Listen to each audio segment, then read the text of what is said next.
ఇలా పసుపు కుంకుమలు పూలు అగరబత్తీలు ఇలా పూజ చేసుకుంటామండి. మా అమ్మాయి కూడా చూడండి ఎంత బాగా ఇంట్రెస్ట్గా చూస్తుందో.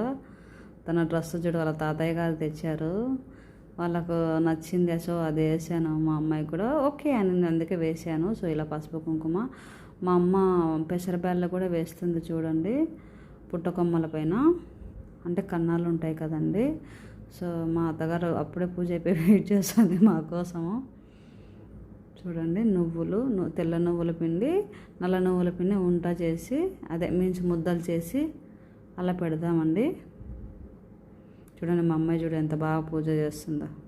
ఇలా చేసుకుంటామండి ఫస్ట్ డే. చేసుకొని మనం ప్రసాదంగా నువ్వులు, తెల్ల నువ్వులు నల్ల నువ్వులు తినేసి మనము ఇంటికైతే వెళ్ళిపోవచ్చు.